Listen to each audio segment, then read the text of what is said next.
మంత్రి రోజాకు సొంత పార్టీలోనే అసమ్మతి తలెత్తోంది. వడమాల జెడ్పీటీసీ మురళీధర్ మంత్రి రోజా మధ్య రగడ ముదురుతోంది. వడమాలపేట మండలంలో మంత్రి రోజాకు ఆహ్వానం లేకుండా సచివాలయాన్ని ప్రారంభించాడు జెడ్పీటీసీ శిలాఫలకాన్ని తొలగించి అదే సచివాలయాన్ని తిరిగి మంత్రి రోజా ప్రారంభించారు. రోజాకు వ్యతిరేకంగా పుత్తూరు, వడమాలపేట వైసీపీ నేతలు ప్రెస్ మీట్ పెట్టారు. కక్ష సాధింపుతో అభివృద్ధి పనుల్ని రోజా అడ్డుకుంటున్నారంటూ వైసీపీ నేతలు ఆరోపించారు. 5 మండలాల్లో రోజా సోదరుల అవినీతి పెచ్చిమిరుతుందంటూ వైసీపీ నేతలు ఆరోపిస్తున్నారు. క్వారీలు, ఇసుక, ప్రభుత్వ భూముల దందా చేస్తున్నారంటూ వైసీపీ నేతలు ఆరోపించారు. అభివృద్ధి పనుల్లో వాటాడుతూ వైసీపీ నాయకులను ఇబ్బంది పెడుతున్నారంటూ నేతలు ఆరోపించారు. రోజాను గెలిపించినందుకు తమకు గుణపాఠం నేర్పిందని, రోజాపై 5 మండలాల్లో తీవ్ర వ్యతిరేకత ఉందంటూ వైసీపీ నేతలు ఆరోపించిన ప్రస్తుతం చర్చకు దారితీస్తుంది. రోజాకు టికెట్ ఇస్తే టీడీపీ గెలుస్తుందని వైసీపీ నేతలు అంటున్నారు. రోజాకు టికెట్ ఇస్తే అంతా రాజీనామా చేస్తామంటూ వైసీపీ నేతలు కుండబద్దలు కొడుతున్నారు. నగిరి గురించి సీఎం జగన్ పునరాలోచించాలంటూ వైసీపీ నేతలు కొత్త పల్లవి అందుకోవడంతో వైసీపీ అధిష్టానానికి కొత్త తలనొప్పులు తయారయ్యాయి. మొత్తం మీద మంత్రి రోజాపై అసమ్మతివాదులు ఏకమవుతున్నారు. ఏకంగా మంత్రి రోజాకు సంబంధించి వ్యతిరేకంగా ప్రెస్ మీట్లు పెడుతూ గలం విప్పుతున్న పరిస్థితి కనబడతా ఉంది. ఎస్, లోకేష్ లైవ్లో జాయిన్ అవుతున్నారు. లోకేష్, నగిరి నుంచి మంత్రి రోజాకు పూర్తి స్థాయిలో అసమ్మతి నేతల బెడద తయారైనట్టుగా తెలుస్తుంది. ఆమెకు టికెట్ ఇస్తే కనుక సహకరించలేదంటూ నేరుగా ముఖ్యమంత్రికే విన్నవించుకుంటున్న పరిస్థితి. ఏం జరుగుతుంది? మంత్రి రోజా విషయంలో స్థానిక నాయకులు ఏమంటున్నారు? ఎస్ రామదాస్, ఏదైతే ఇటు తిరుపతి, చిత్తూరు జిల్లాకు సంబంధించి మంత్రిగా వ్యవహరిస్తున్నటువంటి ఏపీ మంత్రి రోజా పైన అసమ్మతి గలము కదవిప్పడానికే కాదు, బాహాటంగానే మీడియా సమావేశాలు పెట్టి మాట్లాడేటువంటి పరిస్థితి తయారైంది.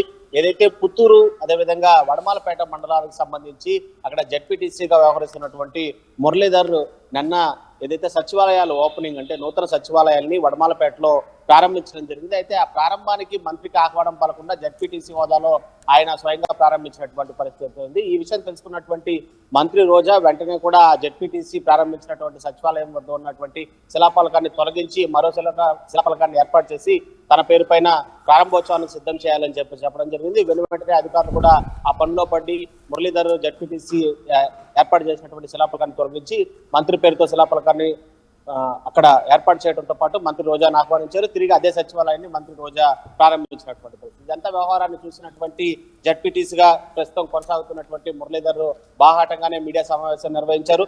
మీడియా సమావేశంలో మంత్రి రోజా పైన తన అసమ్మతి గలాన్ని వ్యక్తం చేసినటువంటి పరిస్థితి. దాంతో పాటు మరికొంతమంది నాయకులంతా కూడా, అంటే 5 మండలాల్లో ఉండేటువంటి నాయకులందరూ కూడా మంత్రి రోజాకి వ్యతిరేకంగా ఉన్నారు. ఆమె చేష్టలు కావచ్చు, అదేవిధంగా వాళ్ళ అన్నదమ్ములు చేస్తున్నటువంటి అవినీతి, అంటే ఇసుక కావచ్చు, లేదా అభివృద్ధి పనుల్లో మామూలు అడుగుతున్నారు అనేటువంటి ఆరోపణలు అయితే చేయడం జరిగింది. గతంలో కూడా ఏదైతే ఇటు సొంత పార్టీ నేతల నుంచి కూడా చాలా వరకు అసమ్మతి ఎదుర్కొన్నటువంటి మంత్రి రోజాకి ఈ దఫా టికెట్ రాదు అని చెప్పి చాలా మంది అన్నప్పటికీ కూడా, అయితే కష్టపడే తత్వం ఉండి జగన్మోహన్ రెడ్డి నమ్ముకొని ఉన్నటువంటి తనకే ఖచ్చితంగా టికెట్ ఇస్తారు అని చెప్పి రోజా అయితే మాత్రం ధీమా వ్యక్తం చేసినటువంటి అయితే ఎన్నికల షెడ్యూల్ సమీపిస్తున్నటువంటి వేళ టికెట్ నాకే అని చెప్పి మంత్రి రోజా చెప్తున్నప్పటికీ కూడా ఇటు మంత్రి రోజాకి మరోసారి టికెట్ కేటాయిస్తే దగ్గరుండి తాము ఓడగొట్టడానికి సిద్ధంగా ఉన్నామని చెప్పి, గతంలో మంత్రి రోజాను గెలిపించిన దానికి తమకు ఇప్పుడు బుద్ధి వస్తుందని చెప్పి కూడా బాహాటంగానే మాట్లాడుతున్నటువంటి పరిస్థితి. ఇలాంటి అసమ్మతి నేపథ్యంలోనే మంత్రి రోజా రాబోయేటువంటి ఎన్నికల్లో ఏ విధంగా దీన్ని కూడా ఎదుర్కొని ముందుకెళ్తారనేది మాత్రం వేచి చూడాల్సినటువంటి పరిస్థితి ఉంది. రామదాస్, రైట్. అయితే ఈ వ్యవహారంపై అధిష్టానం ఎలాంటి దృష్టి సారిస్తుంది? ముఖ్యంగా రోజాకు టికెట్ ఇస్తే కనుక ఖచ్చితంగా తనను ఓడించి తీరుతామంటూ నేతలు బాహాటంగానే చెప్తున్న క్రమంలో మరి వైసీపీ అధిష్టానం ఏ రకంగా దృష్టి సారించబోతోంది?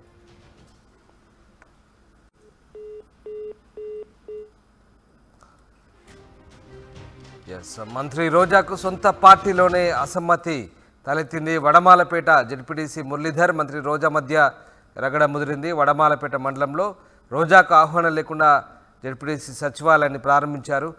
జెడ్పీటీసీ శిలాఫలకాన్ని తొలగించి తిరిగి అదే చోట మంత్రి రోజా ప్రారంభించారు. రోజాకు వ్యతిరేకంగా పుత్తూరు, వడమాలపేట వైసీపీ నేతలు ప్రెస్ మీట్ పెట్టారు. కక్ష సాధింపుతో అభివృద్ధి పనుల్ని అడ్డుకుంటున్నారంటూ ఆరోపించారు. 5 మండలాల్లో ఆమె సోదరుల పెత్తనాలు ఎక్కువయ్యాయంటూ వాళ్ళు ఆరోపిస్తున్నారు. అలాగే క్వారీలు, ఇసుక, ప్రభుత్వ భూముల దందా చేస్తూ అవినీతికి పాల్పడుతున్నారంటూ ఆరోపించారు. రోజాకి గనక మళ్ళీ నగరి టికెట్ ఇస్తే కనుక ఖచ్చితంగా తగిన గుణపాఠం చెప్తామంటూ హెచ్చరిస్తున్నారు. అధిష్టానం ఈ విషయంలో మరోసారి ఆలోచించాలంటూ నేరుగా ముఖ్యమంత్రికి చెప్తున్నారు.